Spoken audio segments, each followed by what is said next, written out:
Ooh, this is tasty. Oh, I'm having a bit of a moment. Brain reset. I haven't ridden a bike like this for a while. I've been on the cruisers. It's glorious. Woo-hoo-hoo! Oh, wow. Oh, this is nice.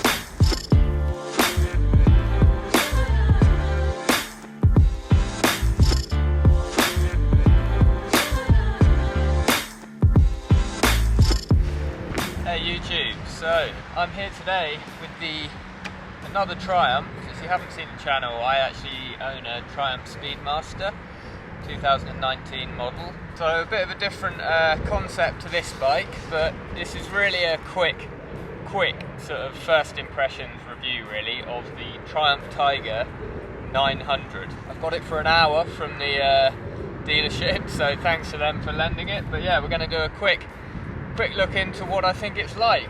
What I can say first off is jumping straight off of the Speedmaster and onto a sort of adventure style motorcycle like this. I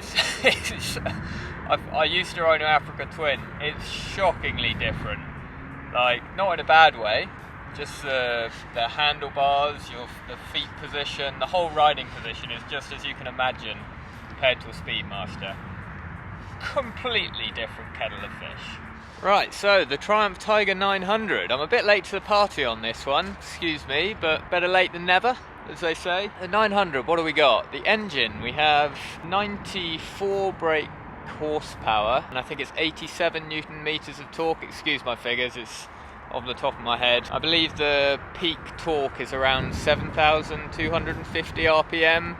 So compared to a cruiser like the Speedmaster or Harleys, it's a lot higher up the torque, but then you generally have a higher brake horsepower on more of an adventure or sports bike style.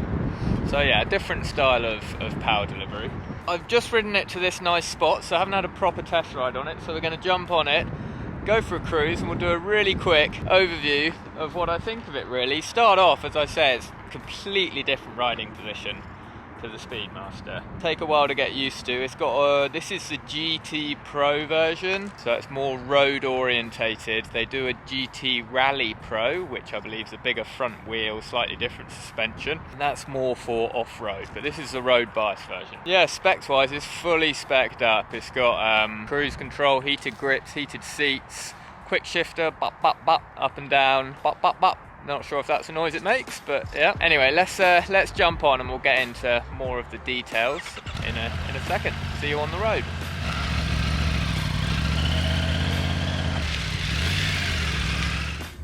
Okay guys, so Triumph Tiger 900 GT Pro. A very different proposition to my 2019 Speedmaster, but I really wanted to have a go on this. Been looking at loads of reviews on YouTube. It's got some raving reviews. First off, as I was saying, the riding position compared to the Speedmaster is very different. However, just after a couple of minutes of riding it to that lay-by there where we stopped, I'm pretty much used to it already.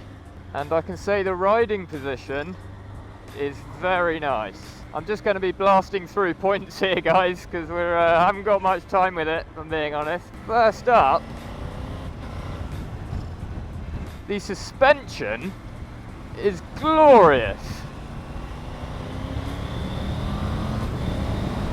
Woo! Yeah, I forgot these. I used to ride an Africa Twin. Oh wow. Oh, this is nice. Okay, brain reset. I haven't ridden a bike like this for a while. I've been on the cruisers, the Speedmaster. Ooh, this is tasty. So we have the triple engine, which Triumph in the Tiger 800, it used to be, I'm not going to bore you with the facts because I don't know them either, but it used to be really smooth triple engine. In this 900, I believe it's called a T-plane crank, and they've made it to emulate basically a bit more of a V-twin. So it's got that triple whine and triple smoothness to it, but it's also got that V-twin slight thrum. Oh, so it's really smooth, but it's characterful as well. It's got bags of character. Oh, I'm having a bit of a moment. Very nice. So yeah, the engine's really good. It's got plenty of pull. I'm in rain mode. You can switch it with this M button here, and it toggles through. I'm in road at the moment. Let's put it in sport. Shut the throttle off to confirm, and then it changes. So we're in sport now. Take it a little bit easy. It's quite cold today. Yeah, you can just feel it's instantly more responsive. There's more grunt there to play with.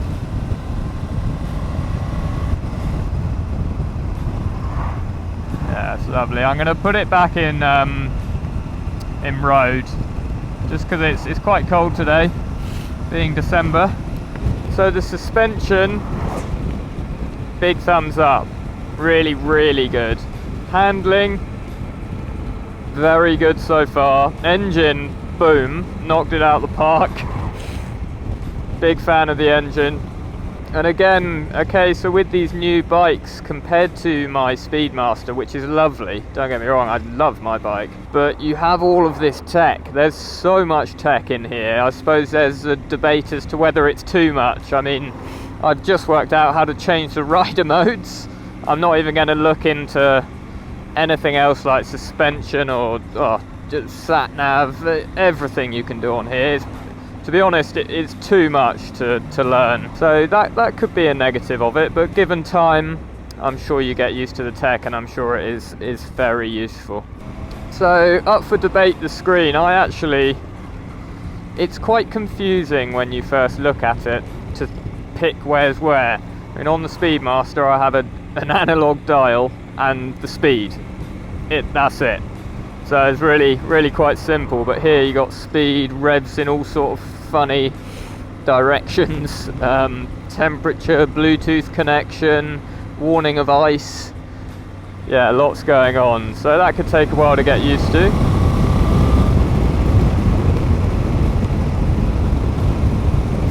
Power-wise, my thoughts. So far, I mean, I'm not on the motorways, but got power. It's there. It's not crazy at all. It's not scary. If you want a quick bike, this isn't the one. But for comfortable touring and having a bit of fun and realistic, I know it's a cliche, everyone says it, but real world, realistic power, this is spot on. Oh, hope they're not after me. As Triumph, send out the 5.0. Where's he gone with our Tiger? Another big benefit of, I suppose this is with all sort of adventure bikes, but compared to the Speedmaster and more cruiser bikes like that, is the ride position, the high up ride position. I believe the seat is on the Triumph is 810 to 830 millimeters seat height. So you're sitting so much higher up. It has much more of a commanding view over the road. You can see over the cars in front. You can see a lot further. You can see what's coming at roundabouts and around corners. It's definitely a more comfortable, safer, shall we say, seating position, which I think is quite a big benefit. The suspension, I mean, the Speedmaster's not built for it, but this, I don't even need to dodge holes or anything in the bumps in the road. You just almost aim at them. It's quite fun to go over it. It's so good. Now, another point, is this bike as involving as, let's say, the Speedmaster or a Harley Davidson? That's a big point. Yeah, we'll finish the ride off and I'll get on to that point at the end of the episode. Getting to the point of, is this more characterful than a Speedmaster or a cruiser?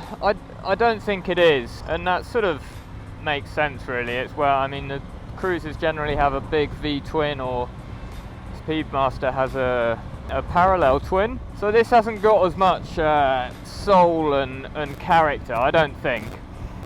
It has a quick shifter as well, so I actually like changing gears myself, feel much more involved, and rev matching on the downshift. I really like that about motorbiking, so I don't see that as an upside really, the quick shifter.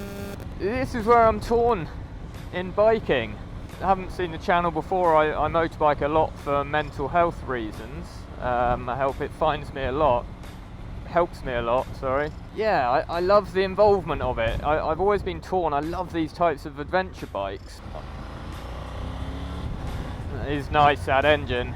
It is nice. It purrs. It's not got the thrum. Quite got the thrum of the V-twin, but it's got something more to it. You can rev it out.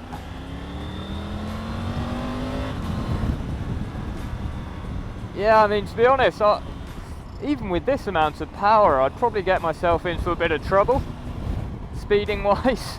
I'm heading back to the dealer now, hand the keys back to the Triumph, and get my Speedmaster back, and we'll have a little chat and give you my overall impressions on the 2021 now, nearly 22, Triumph Tiger 900.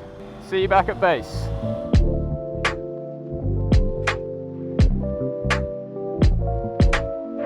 Triumph, just dropped the bike off. It's interesting, I struggle with these. I don't review that many bikes, but I always struggle with a new bike because I really do want to like them, because I enjoy motorbiking so much. I just want to get that buzz from them, that vibe. And if I'm being honest, personally, I didn't get it from this bike. Initially I did from the engine. The engine's great, when you buzz on it's nice and buzzy, but realistically I think just cruising around, which I do anyway 85% of the time, I'm just cruising at, you know, normal road speeds. It's very relaxing this, but I don't get as much involvement. I think for me it's personally not for me, but we shall see. The 1200's coming out soon. If you want to see that video, remember to hit the subscribe and like button, guys, because I'm going to go up to the motorbike show. Well, I may have been by the time this has come out, but check out the video. I'm going to go and film the reveal of the Tiger 1200, which is going to be, I'm really excited about. Maybe that'll do it. Maybe the extra power of the new 1200, which I've been waiting for about a year and a half to see. Maybe I'll really like that. But overall, stunning bike, fantastic bike. It's got everything you need, modern, all together, you know, it's got to be up there with one of the best modern adventure touring bikes. Anyway, thanks for watching, guys. I hope you got some use out of that. As I say, don't forget to subscribe to the channel if you like the video and want to see lots more motorbiking content. Till then, thanks for watching. Ciao bella!